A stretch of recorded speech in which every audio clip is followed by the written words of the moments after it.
Shaykh Ali Hammuda is a highly influential Muslim preacher whose YouTube channel has 218,000 subscribers.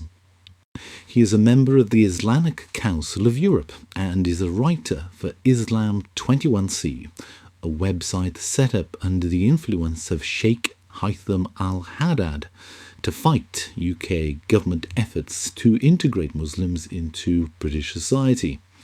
Al-Haddad has spoken of his desire to replace the kafir system of democracy with an Islamic caliphate.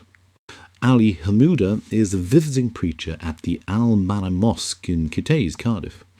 In 2016, the Daily Mail reported that Ali Hammuda preached that during wars it is permissible for Muslims to take women from the conquered people as sex slaves.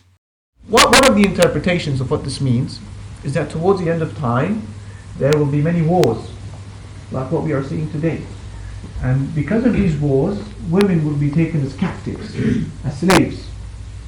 Women will be taken as slaves, and then her master has relations with her because this is permissible for him in Islam. In Islam, it's permissible to have relations with a woman who is your slave or your wife. But the one that I think is strongest, he says, is that towards the end of time you will see a lot of Muslims disobeying their mothers and fathers. SubhanAllah, that is tremendous understanding.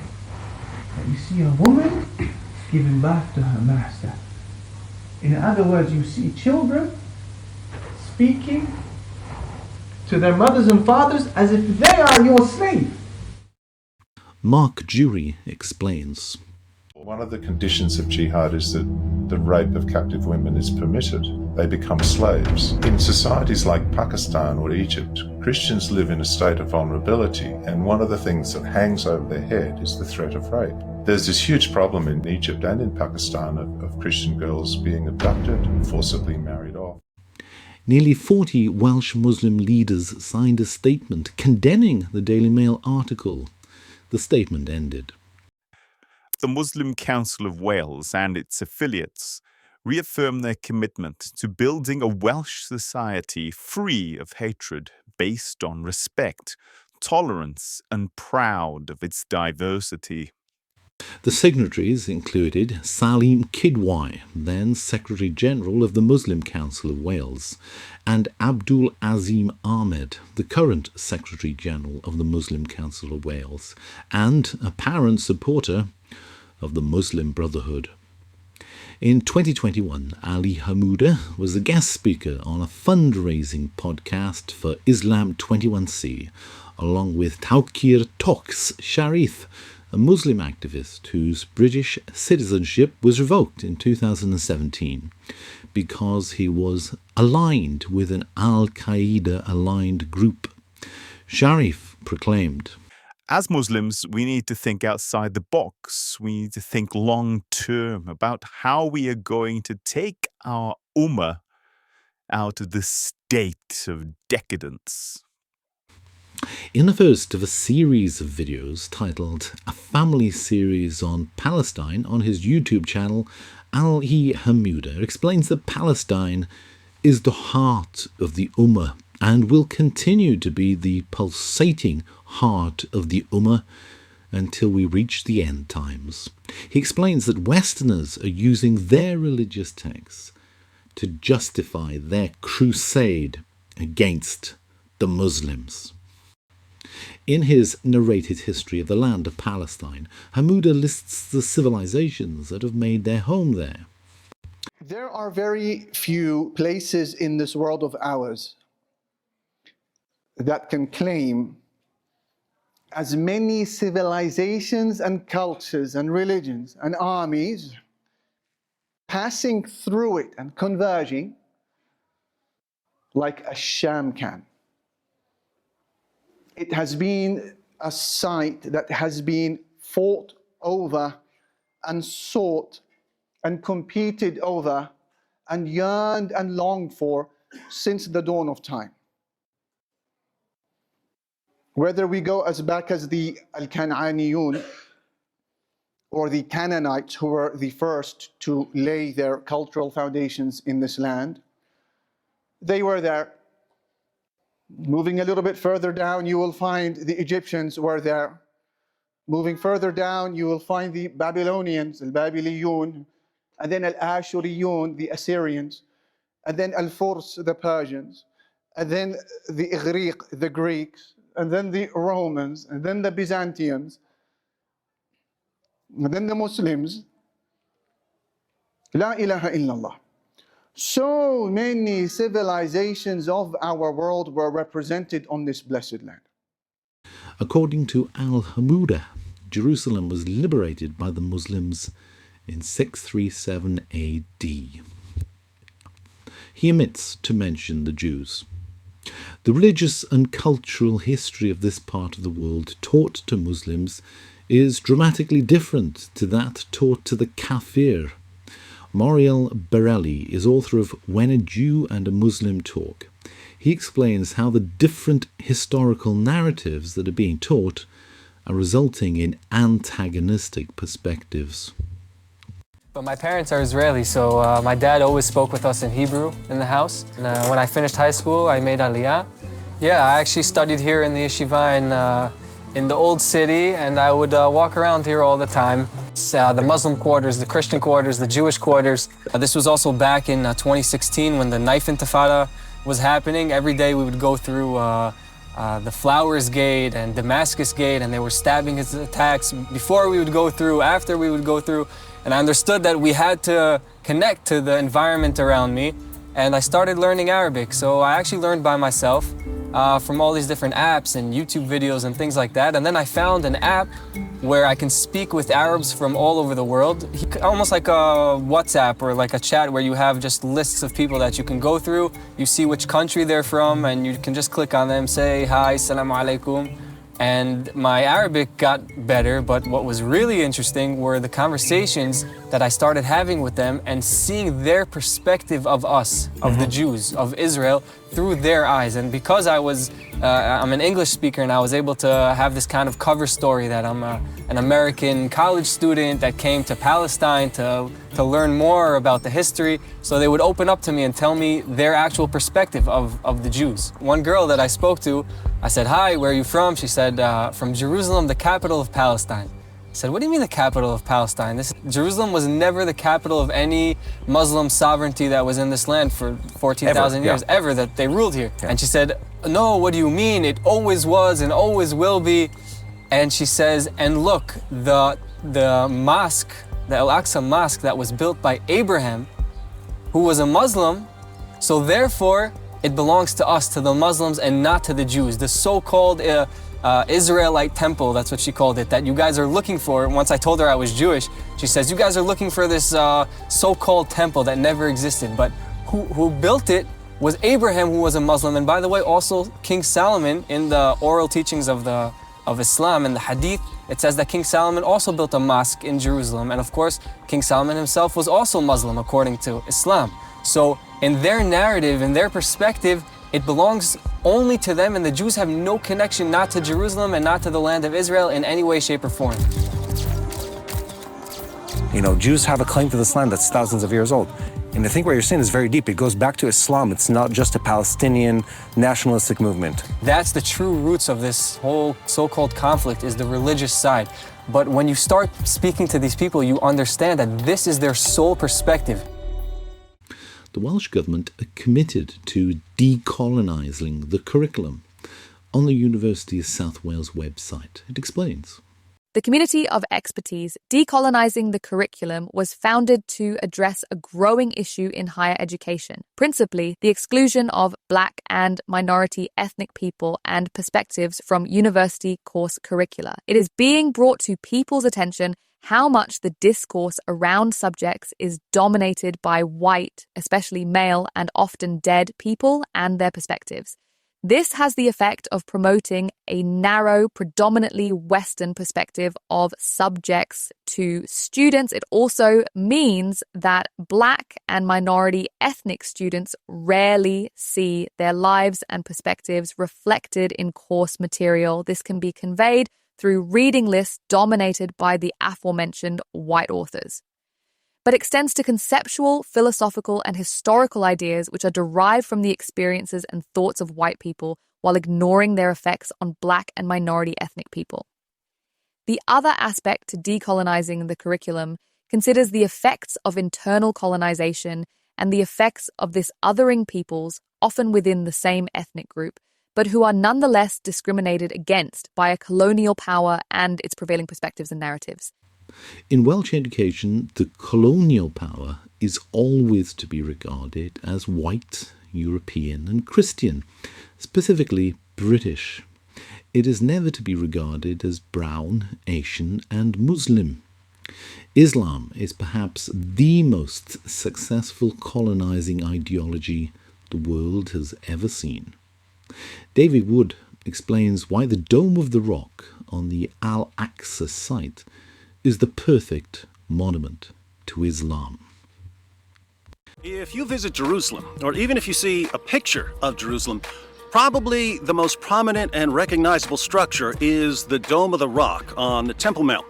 This Islamic shrine looks absolutely amazing, and that's not surprising since the architecture was copied from the Byzantines. The octagonal shape was copied from the Church of the Seat of Mary, which was once located just outside of Jerusalem. The dome was copied from the Church of the Holy Sepulchre. The architects deserve a lot of respect for copying the perfect collection of features to make this shrine a work of art. The rock in question is the foundation stone, sometimes called the Noble Rock. Rocks are very important in Islam.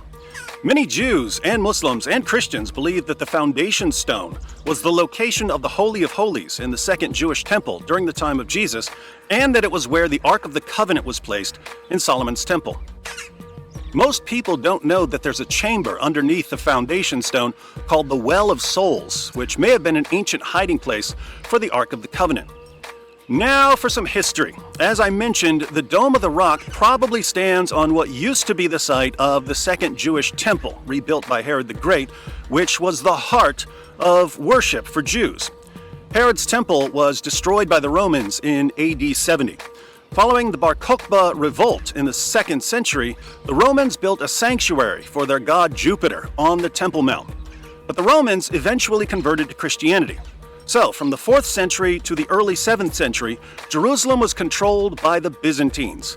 Jerusalem quickly became a popular religious pilgrimage site for Christians, but in 638, the city was conquered by Muhammad's companion, Caliph Umar. Several decades later, construction of the Dome of the Rock began during the Umayyad Caliphate on orders of the Caliph Abdul-Malik. Now, why did Abdul-Malik build the Dome of the Rock? Most Muslims are convinced that it was to honor Muhammad's night journey, when the Prophet of Islam was taken to the Temple Mount on a mythical flying donkey monster named Barak. But there's no evidence that Abdul-Malik built the Dome of the Rock to honor the night journey. The night journey was apparently a later legend. Lots of Muslims are convinced that Surah 17, verse 1 of the Quran refers to the night journey. The verse says, "Exalted is he who took his servant," and in brackets the translators add, i.e. Prophet Muhammad, "by night from Al-Masjid al-Haram to Al-Masjid al-Aqsa, whose surroundings we have blessed, to show him of our signs. Indeed, he is the hearing, the seeing." Notice there's nothing about a flying donkey taking Muhammad to Jerusalem. Jerusalem isn't even mentioned.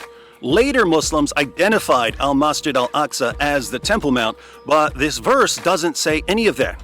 Indeed, the verse doesn't even mention Muhammad. That was added by translators. Watch what happens when we take out the part the translators added and we include the very next verse for context.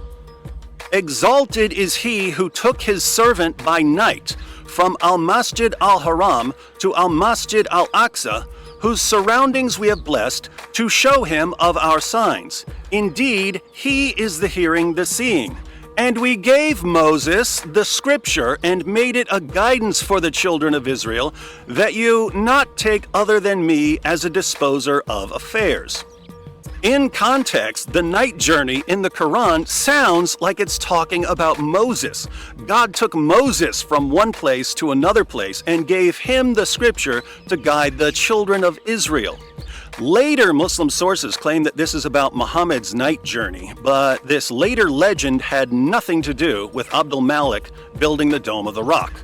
The Dome of the Rock was built before the story of Muhammad's night journey was invented. How do we know? Well, the Muslims who constructed the Dome of the Rock in the 7th century included inscriptions, verses of the Quran, that show what their intentions were. And the inscriptions are about Jesus. The verses are a rebuke to Christians and to Jews. The inscriptions proclaim that God has no son and no partner. That's a response to Christians, but they also proclaim that Jesus is a prophet from God. That's a response to Jews. On a side note, the Quranic inscriptions contain textual variants from the Quran Muslims read today, which means that we can also think of the Dome of the Rock as a reminder that the Quran has not been perfectly preserved. So, Abdul Malik seems to have built the Dome of the Rock as an insult to Jews and Christians rather than as a memorial to Muhammad's night journey. The night journey and Surah 17 aren't even mentioned. But the story of the night journey became popular later in the Sirah and the Hadith, and so the Dome of the Rock was retconned as Islam's third holiest site because of its connection to Muhammad's imaginary flight to Mecca and ascension to heaven. The Dome of the Rock was damaged by earthquakes in 808 and 846. The original dome collapsed in 1015 and was rebuilt several years later. In 1099, following years of persecution against Christian pilgrims and even the destruction of the Church of the Holy Sepulchre, considered by many to be Christianity's holiest site, Crusaders attacked and conquered Jerusalem. They turned the Dome of the Rock into a church, and the neighboring mosque, the Al-Aqsa Mosque, soon became the headquarters for the Knights Templar. Jerusalem was reconquered by Muslims in 1187, and the Dome of the Rock was reconsecrated as a Muslim shrine. Over the centuries, the Dome of the Rock went through various renovations and restorations, including the beautiful tiles on the outside, some of which look like pictures of demons, and of course the gold plating on the dome, which was added in the 20th century. And now, after being built and rebuilt, after changing hands repeatedly, the Dome of the Rock stands as a perfect shrine for Islam. The architecture was copied, like Muhammad copied almost everything in his religion. The location was chosen specifically because it was a holy site for other people, just like the Kaaba was once a center of pagan worship, and as the Hagia Sophia was a center of Christian worship, and as the Babri Masjid was built on what Hindus believe to be the birthplace of Ram. Islam is obsessed with controlling other people's holy sites, just as Muhammad was obsessed with controlling other people's religious figures, turning Abraham and Moses and David and Jesus into devout Muslims.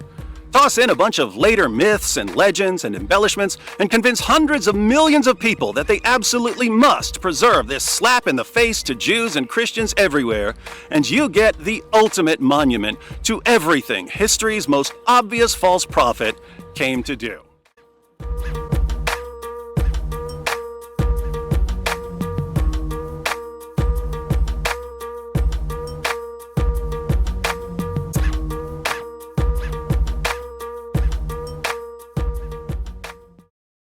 In the Hamas Charter, it states, "It is necessary to instill in the minds of the Muslim generations that the Palestinian problem is a religious problem and should be dealt with on this basis. Palestine contains Islamic holy sites. In it, there is Al-Aqsa Mosque, which is bound to the great mosque in Mecca in an inseparable bond, as long as heaven and earth speak of Israel and Miraj. The bond of one day, for the sake of Allah, is better than the world and whatever there is on it. The place of one's whip in paradise is far better than the world and whatever there is on it. A worshipper's coming and going in the service of Allah is better than the world and whatever there is on it. I swear by the holder of Muhammad's soul that I would like to invade and be killed for the sake of Allah, then invade and be killed, and then invade again and be killed." On the 7th of October 2023, Hamas terrorists launched a brutal attack on Israeli citizens. The invasion was named the Al-Aqsa Flood.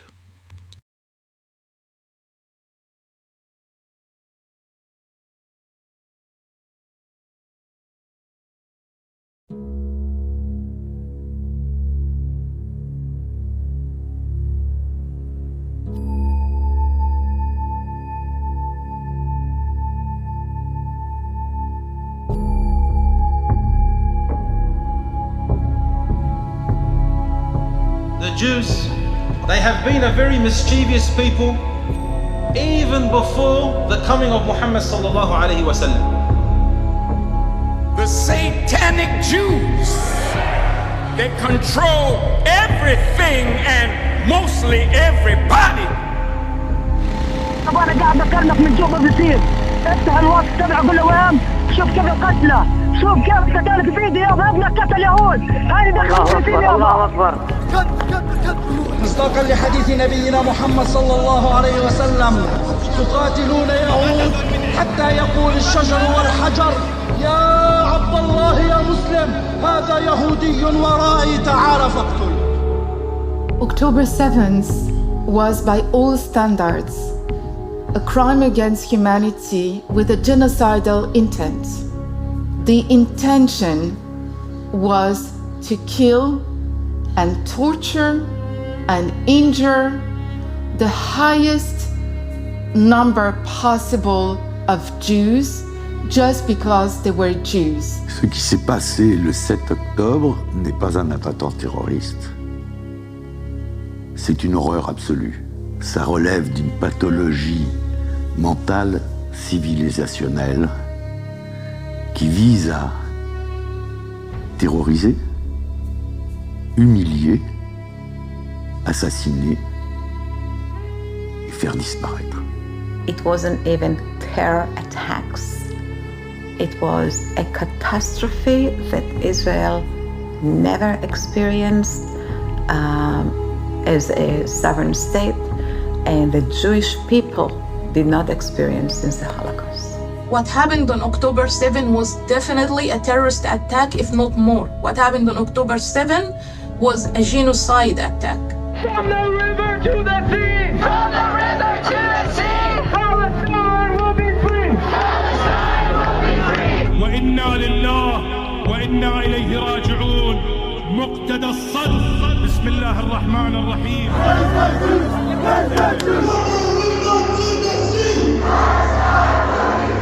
My late father, already in 1948, in the War of Independence, heard those Arab gangs assaulting Jewish places with a shout, "Idbah al-Yahud," slaughter the Jews. Not the Zionists, not the Israelis, the Jews.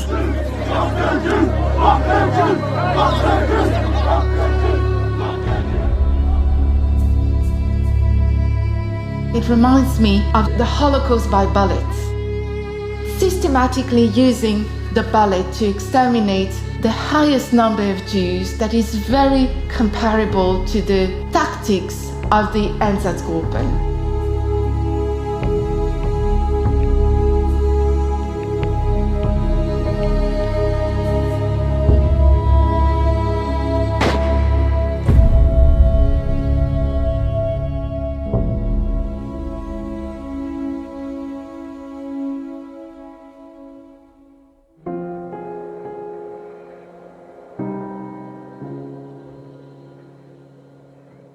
In usual night or usual day, the area near Gaza is more or less 7,000 people. On that early morning of October 7, there were like 12,000 people because of the Nova party.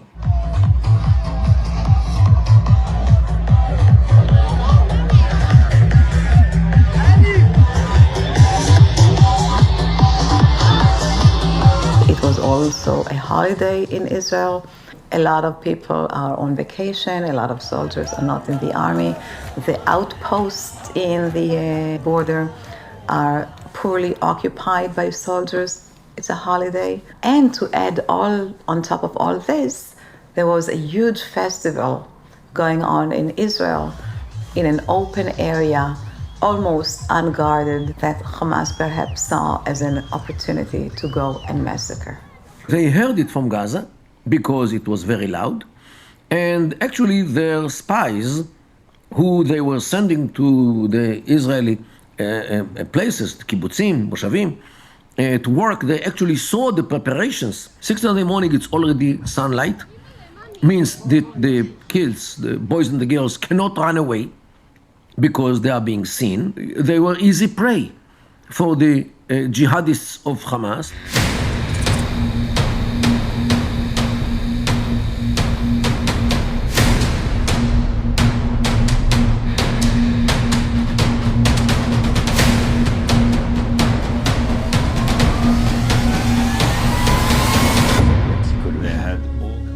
À droite, à gauche, etc. Là, c'était l'humiliation par la douleur, l'humiliation devant les enfants, devant les amis, devant les parents. Il y a une intention là qui dépasse encore celle de la Shoah.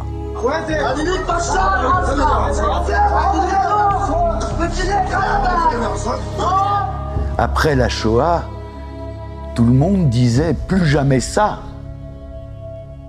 Le résultat du plus jamais ça, c'est du encore pire. وشيوخ وإسلام ورجال وأطفال وصغير وكبير ومرض وصبي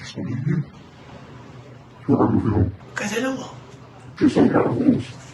وقطع رؤوسهم كان حماس بعد ما قتلوا الناس قطع رؤوسهم جنبهم. ايش كيف بدهم يعملوا مع النسوان اللي خطفوهم؟ بقول لك يمكن دي زنا اغتصاب اعتداء تحقيق كل واحد له فكره. התחלנו בעצם בכביש אל כיוון המסיבה של רעים, ועדיין המכוניות היו שם.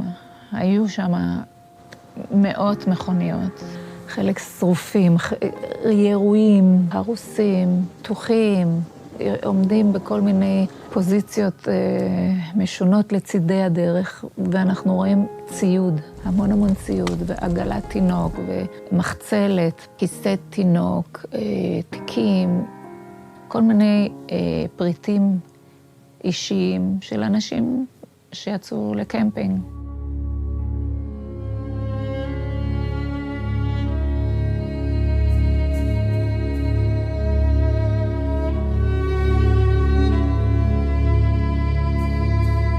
מכוניות עומדות איך שהן, חלקם מונעות, חלקם עם אורות דלוקים, חלקם עם וינקר לצד שמאל, ההוא עם וינקר לצד ימין, הכל עומד ככה, רכבים באמצע הכביש, גופות בתוך המכוניות, מחוץ למכוניות, חלקם שוכבים, חלקם יושבים, חלקם זירת קרב.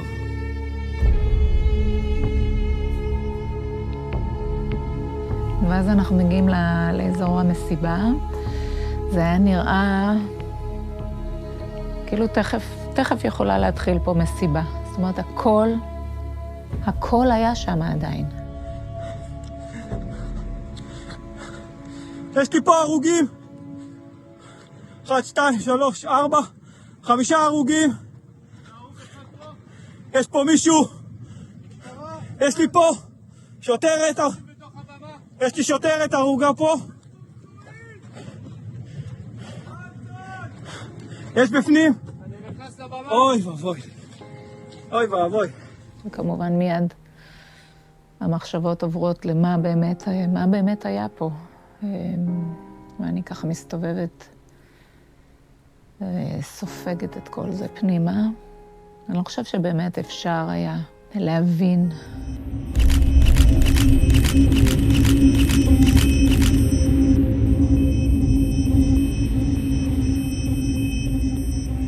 כשנכנסתי לבארי, אז ממש, כאילו באותו יום העולם התהפך עליי.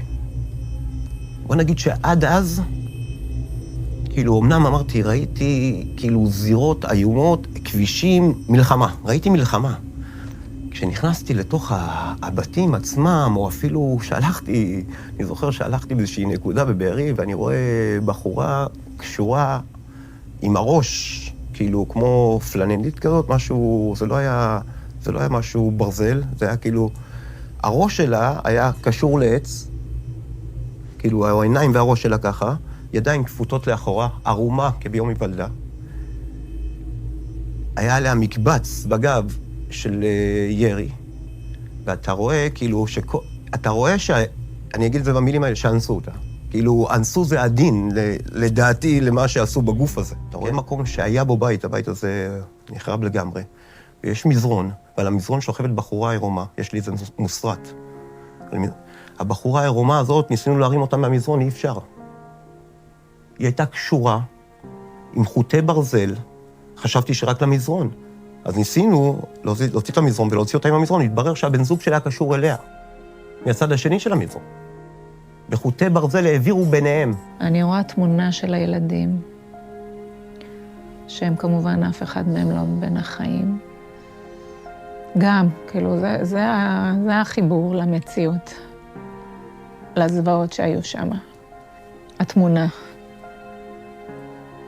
וכמובן, עברנו עוד בתים ועוד בתים, והסיפור חוזר על עצמו, שיש שם תמונות של בני המשפחה. מזעזע. אני חושב שזה היה יותר מזעזע בשבילי מאשר לטפל בגופות עצמן.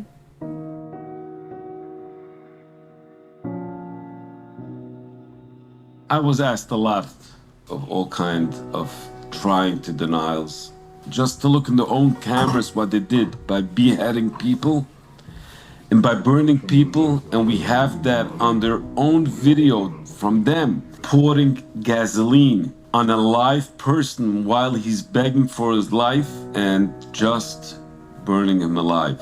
Or having a car that they have 4 or 5 people in that car and just adding flammable equipment, it should come to 4,000 degrees. Nothing has been left over, only ashes. Taking a young mother and just butchering open her stomach, stabbing the baby in the head, a young pregnant woman. And while the 7-year-old child is in the room and asking for his life and is being slaughtered in that room, that young mother saw what they did to the baby. We came into a house, we saw the father and mother, they were hands tied to the back. Yes, they were cut out body pieces. And against them, there was 2 children with the same position. They were cut body pieces. To those brought up in the Christian tradition, the actions of the Hamas terrorists on October the 7th are unequivocally evil.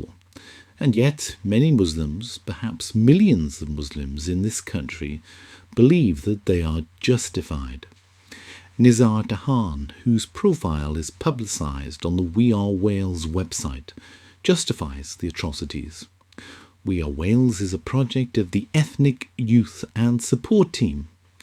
2 trustees of the Ethnic Youth and Support Team are Saleem Kidwai, former Secretary-General of the Muslim Council of Wales, and Abdul-Azim Ahmed, the current Secretary-General of the Muslim Council of Wales and supporter of the Muslim Brotherhood. Chair of Plaid Cymru BME, Abyd Quinn-Aziz, tweeted, "At least we will die with our heads held high." Then further tweeted images in support of the eradication of Israel. Administrator of the We Are Wales website, Shazia Ali, liked a tweet that stated, "Decolonisation is always a violent phenomenon." Shaykh Hasan Ali himself is keen to downplay the atrocities. This wording is intentional and it's intended to distort this latest crisis. Zooming into the last couple of hours where the media coverage degenerated to an all-time abyss, an all-time low, where it was no longer just about misrepresentation or subtle linguistic bias or ingenuine framing of the event. No, it now degenerated to the level of full-fledged lying, fabrication, concocting of stories that simply never happened, the latest of them being, of course, this claim that a huge massacre took place at a rave where 260 people were killed as they were dancing and singing, or claims of mass rape, or claims, God forbid, of 40 babies having their head cut off. But the question that nobody likes to ask, especially when emotions are heightened, where is the evidence for all of this? Where is the proof? especially because we're talking about a high surveillance country, Israel, that has its walls absolutely plastered with cameras up and down the country. Not a single bit of footage. How is this to be understood? By other than to say there was no massacre of 260 people, there was no mass rape that took place at all, there was not the beheading of a single child, let alone 40 of them, and this is the kick in the teeth because there is zero evidence, there is not a shed of proof, and we're just supposed to believe that it all somehow slipped under the radar. iLEAD is an organisation established by Saleem Kidwai, former Secretary General of the Muslim Council of Wales. The declared mission of the organisation is to empower Muslim youth to become the next generation of leaders through skills-based training and Islamic principles taken from the Quran and Sunnah. iLEAD is partnered with Health Improvement in Education Wales, the Prince's Trusts, South Wales Police, the Royal Navy, Cardiff and Vale College, the British Army, the Royal Air Force, Citizens UK and the Muslim Council of Wales. iLEAD deadline is soon. I highly recommend it. I completed it and it was a game changer for me. Go on and apply. Rahmatullah, guys. iLEAD senior program is now opening up and slots are available. I did the iLEAD senior program and I highly recommend everyone to do it. If you haven't done it already, take a look into it, inshallah. Assalamu alaikum. I completed the iLEAD program and I highly recommend it. Get your applications in. iLEAD applications close on Monday. Please get your applications in, inshallah. Assalamu alaikum. The deadline for the iLEAD applications is close by, so make sure you don't miss it. Assalamu alaikum. My name's Yahya. I've completed the iLEAD program before and it's taught me to be more confident, to take more leadership tasks and to take control. If you'd like to become a part of this, get your application in before Monday. Assalamu alaikum warahmatullahi wabarakatuh. My name is Omar Gaber from Dar al-Isra, and today we're talking about the iLEAD program, inshallah. The deadline for it is going to be on Monday, and I think it's a very great opportunity for all the young youth to register their interest and to be a part of this program, as it's very beneficial for them. On the 13th of September 2025, iLEAD hosted a talk by Shaykh Hasan Ali titled The Future of Palestine, where Shaykh Hasan Ali explained that Israel was destined to fail, for they had forfeited their right to exist.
In churches throughout Britain, Christians pray for peace in the Middle East.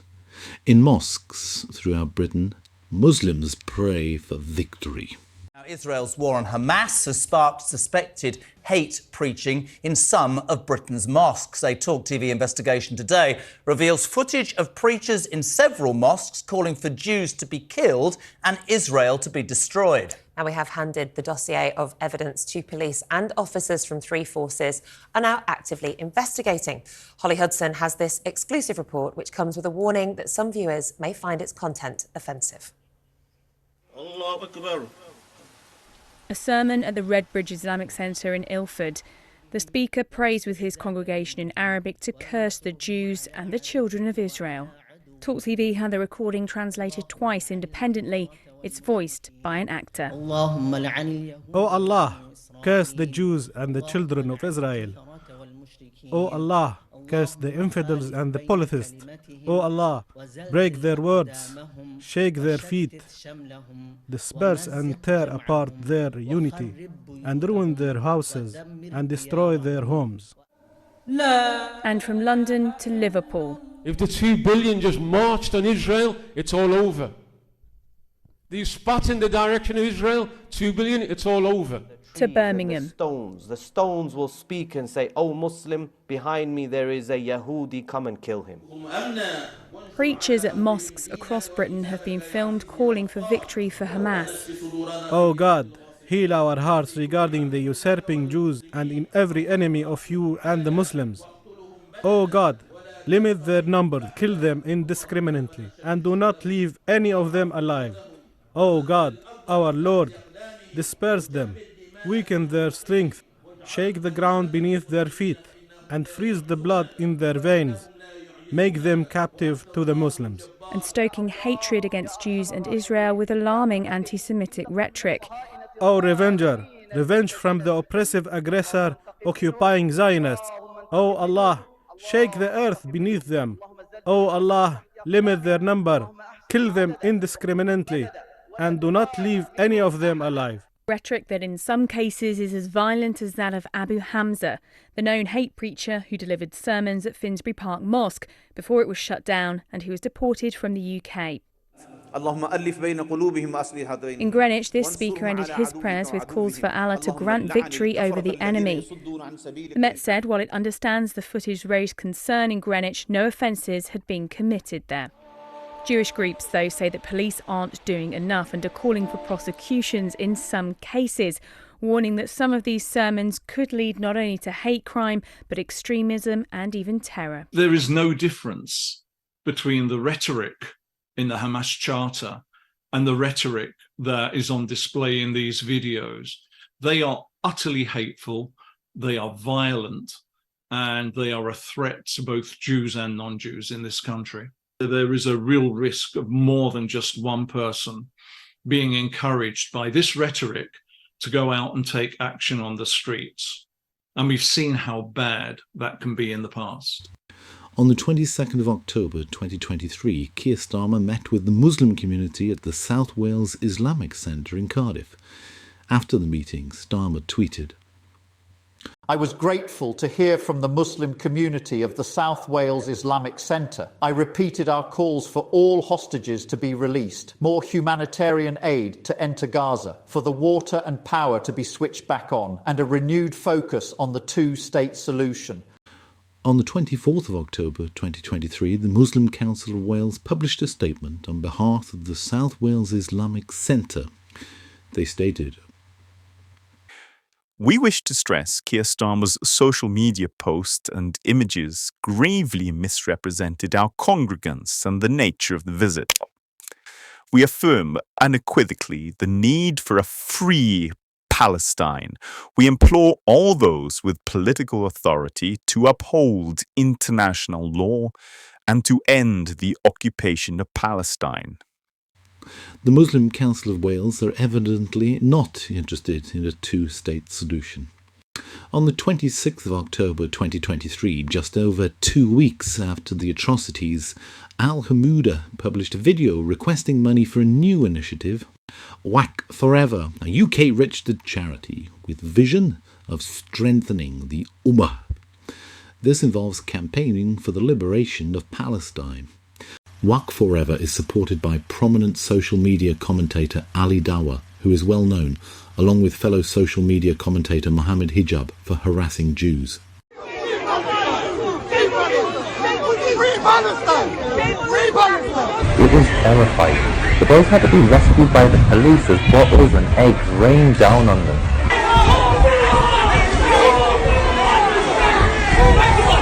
Mohammed Hijab then threatened a police officer that he'd kill the boy's dog if he saw it again. However, when those Zionists came in with their dogs, that was an act of provocation. So what we're saying now, and I'm making it very clear so everyone understands, if those dogs come close to us again, we will see it as an act of aggression, and we will kill those dogs. We will put them down. Hijab and Dawa then led the crowd to Speaker's Corner, and as the mob marched through London streets, screaming, "We'll find some Jews, we want their blood," the police did nothing. Let that sink in. They're calling for our literal blood, and the police are just strolling alongside them. We'll find some Jews there. We want the Zionists, we want the blood. This is the Nike anti-Jewish edition. A couple of hours later, we were violently assaulted leaving a kosher restaurant in an anti-Semitic attack. I hate to say this, but I'm not sure there's a future for Jews in this country. We're being attacked on the streets by extremists, and the police do nothing. The difference between us and them is that for them, they think life begins. For us, we believe that death begins. We believe that life begins at death. We don't care about death. We love death. And if you think that our people in Palestine or across the Arab and Muslim world will let go of the struggle and our sacred places like Al-Aqsa, you are grossly mistaken. You'll never, ever, and I say this to Netanyahu, I say this to all of the powers, we will never allow you to put your gross hands on Masjid Al-Aqsa. It will never happen. After a pro-Palestinian convoy drove through a Jewish neighbourhood threatening to rape Jewish women and children, this odious pair drove to that same neighbourhood, Golders Green, broadcasting inflammatory messages on the side of a lorry. It is also supported by prominent American Muslim Omar Suleiman. Many of the stories Israel created around October 7th were meant to play into tropes of the uniquely barbaric Arabs, and they've widely been debunked. 40 decapitated babies, completely false. Claims of mass rape, not a shred of evidence. But because of the framing of these lies, actual babies have been beheaded, and the world has ignored concrete evidence of Israel's systemic rape of Palestinian prisoners. And now, Netanyahu is doing a copy-paste job in Lebanon. The same lies and rhetoric he used to violate the rights of Palestinians, demolish their homes, and invade Gaza were used to enter South Lebanon. So let's face it, these weren't just fabrications, they were excuses. Manufactured opportunities to seize land and exterminate a people that don't factor into an extremist vision of greater Israel. This was never about self-defense. It was always about domination. But it's not working as well as Netanyahu would like his people to believe. On the 27th of October 2023, Hamas leader Ismail Haniyeh declared that we need the blood of women, children, and the elderly of Gaza, so it awakens our revolutionary spirit. In November 2023, in front of a packed audience, Ali Hammuda delivered a speech where he argued that those who supported the continued existence of the State of Israel were morally bankrupt. When you see how the Western secular liberal democracies of the world can no longer claim that their values and principles are able to uphold peace and justice as they had claimed, when there is no way to describe what is happening in Gaza and Palestine other than to use the word impunity and arrogance and double standards, when you try to befool the entire world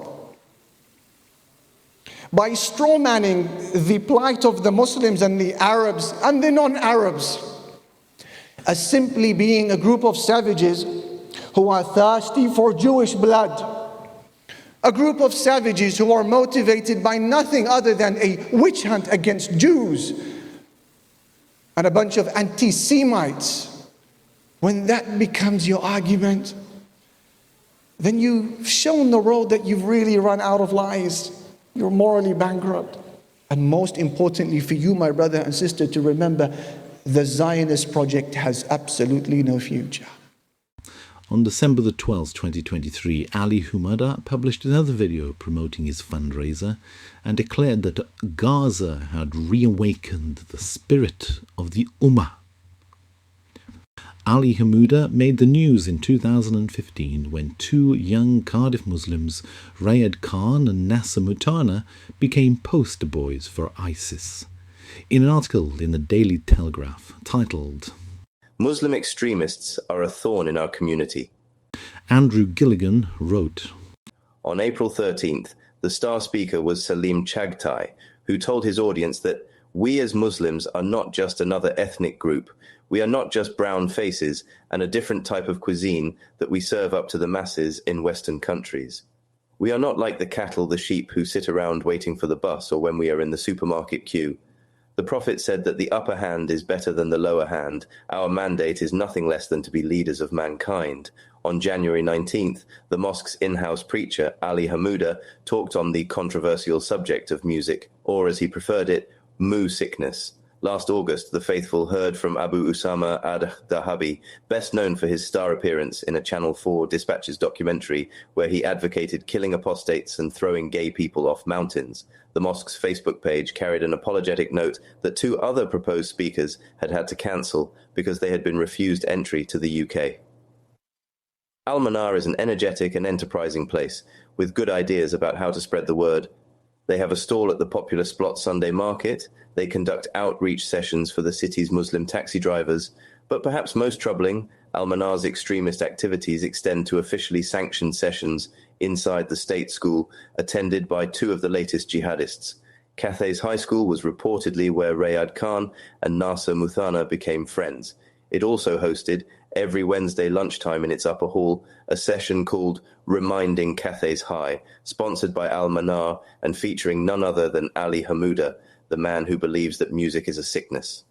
On the second anniversary of the October 7th massacre, GB News reported that parents of children attending Seaview Primary School in Swansea had raised concerns after a Muslim from a local mosque was invited in to give lessons on Islam without parents' knowledge.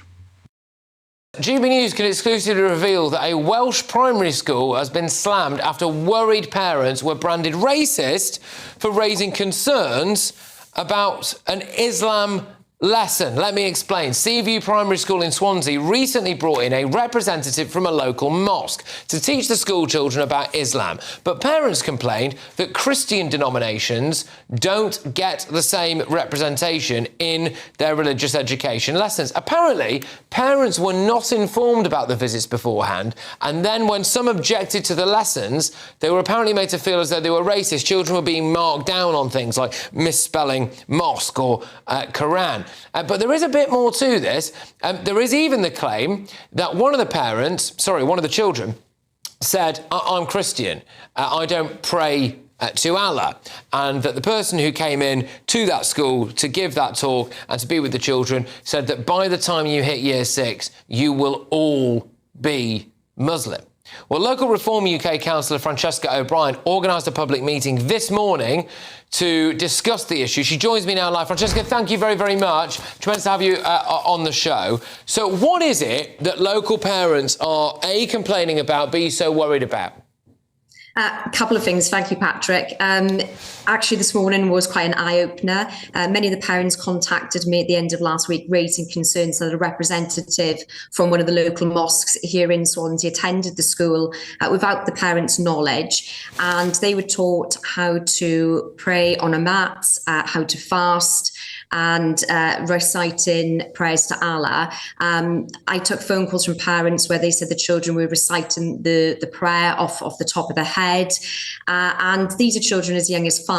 So it does raise a number of concerns. I could feel that there was a lot of tension in the community. I was asked to attend. I said I was happy to listen to them. I think they felt unheard. So today was quite an eye-opening. And as I said, there was a number of parents there, some too scared to even come because they felt they would be branded racist. There have been accusations that a parent in particular was called a racist, and that is something we're going to be looking into. But huge issues there. The imbalance of religious beliefs. Do children actually know the Lord's Prayer? We're meant to live in Britain, we're in a Christian country. So is there an imbalance in religious studies in our primary schools here in Wales? And I think maybe we've only just touched the tip of the iceberg here, Patrick.